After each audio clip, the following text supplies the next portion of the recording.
Hulk Hogan was a real-life superhero to millions of wrestling fans. Sadly, however, the reality behind the facade has proved the saying, "Don't meet your heroes."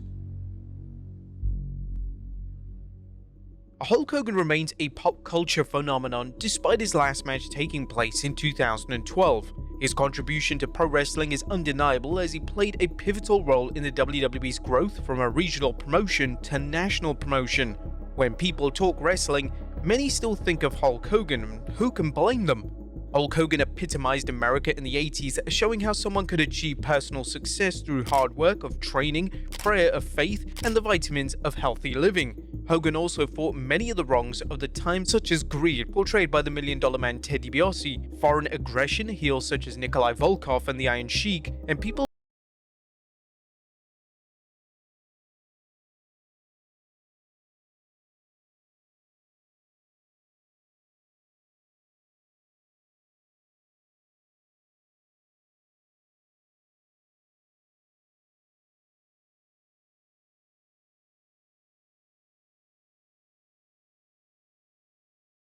himself to be much different than the character he portrayed.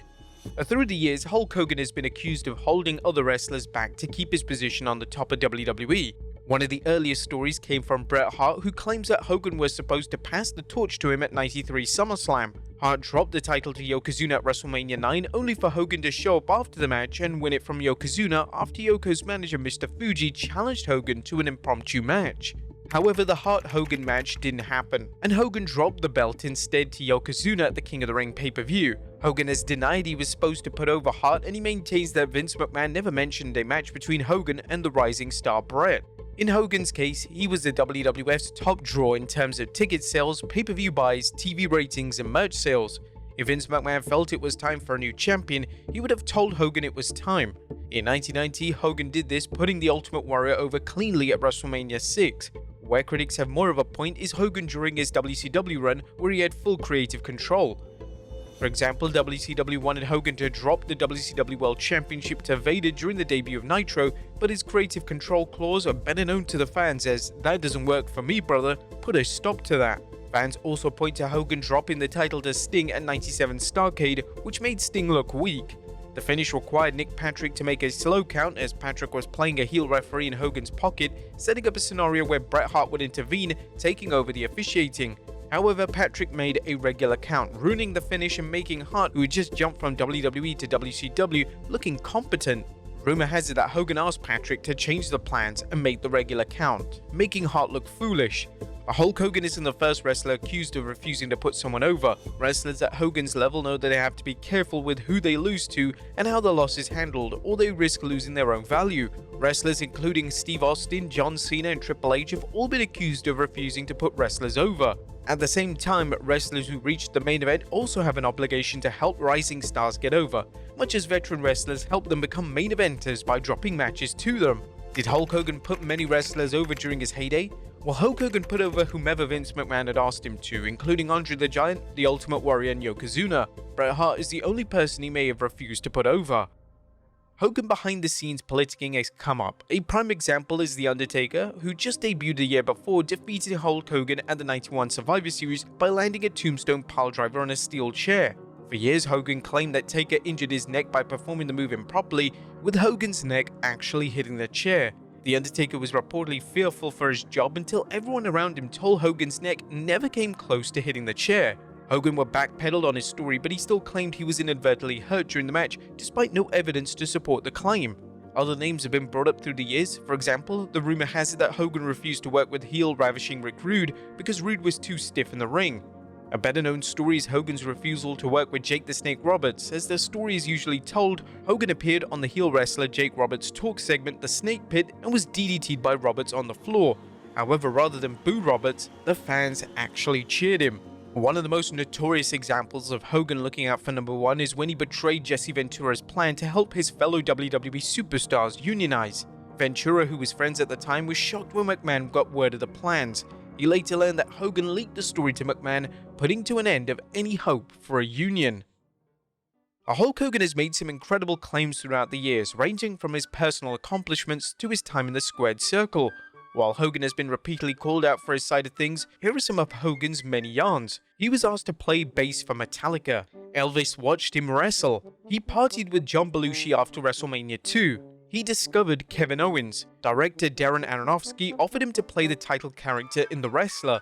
He slammed the 600-pound or higher depending on when Hogan has told a story at WrestleMania 3 and Andre died shortly after. WCW wanted to book Hogan versus Mike Tyson, but Tyson was afraid of him. Hulk Hogan fought Pride wrestlers in the 70s. He batted .714 in the Little League World Series. The New York Yankees and Cincinnati Reds scouted him when he pitched high school baseball.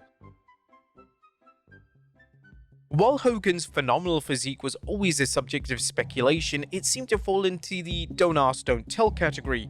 However, when a steroid scandal rocked the wrestling industry, Hulk Hogan appeared on the Arsenio Hall show and was asked point blank about his issue. Astonishingly, Hogan told Arsenio he'd only use them when a doctor prescribed them to treat an injury. And on 3 different occasions, I had the same type muscle injuries.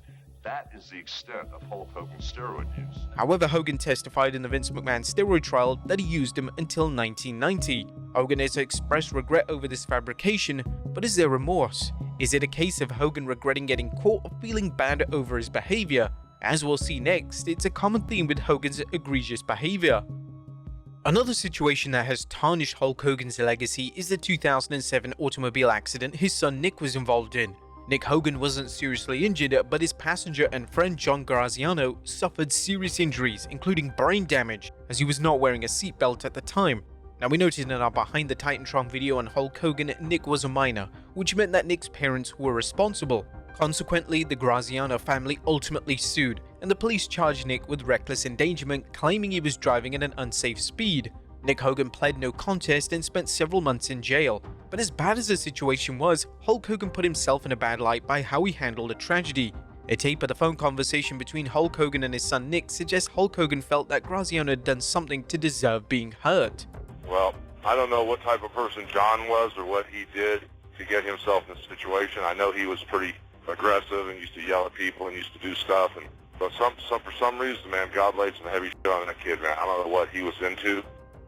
Incredibly, this audio recording was just one of several recordings that came back to bite Hogan. One of the most bizarre situations involving Hogan was a scandal that broke when Gawker posted leaked tapes of Hulk Hogan and Heather Clem. Clem was married to disc jockey Bubba the Love Sponge, and apparently Heather's husband wanted the two to get intimate. Unbeknownst to Hogan, the two were being recorded as Hogan was estranged from his wife Linda Hogan when these tapes were made. The tapes are leaked, but the scandal of Hogan sleeping with another man's wife paled to Hogan's comments on the videotape. One comment cast Hogan in an incredibly awful light, as he commented on his son Nick's girlfriend. However, this seemed too tame compared to Hogan's other remarks on the tape, in this case, comments he made about a black man possibly dating her daughter. Hogan used racial slurs during the comments. Once the tapes became public, the WWE bounced Hogan from its Hall of Fame and released him. Hogan subsequently returned to the company and personally apologized to the WWE locker room, just one of many appearances where Hogan begged for forgiveness. Oh my gosh, please forgive me.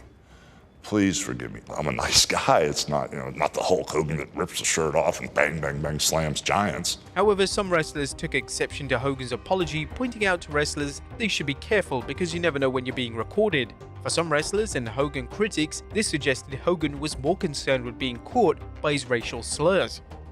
Hulk Hogan's marriage to Linda Hogan ended in divorce, resulting in a bitter battle in divorce court as well as a court of public opinion. The couple settled with a 2009 agreement that awarded Linda 70% of the couple's liquid assets plus properties worth $3 million. Additionally, she was to receive 40% of any future revenues in his businesses. Years after the divorce, Linda would sue Hulk Hogan for part of the settlement he received after suing Gawker. While the media is focused on the lawsuit against Vince McMahon and the various NDAs he worked out with several females, it's worth noting that Hulk Hogan settled out of court with Kate Kennedy, a former publicist for Hogan.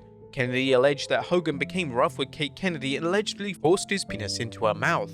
An NDA was also signed, but it may be possible for Miss Kennedy to avoid the NDA depending on the circumstances of a situation. While everyone is entitled to forgiveness, critics argue Hogan isn't sorry for his actions. He's sorry that he got caught. Whether this is true is unknown. Nonetheless, Hogan's conduct outside the ring is nothing like the character he portrayed as a wrestler, and while no one can live up to the ideals of a character, Hogan's conduct has caused some Hulk Hogan fans to regret ever following him.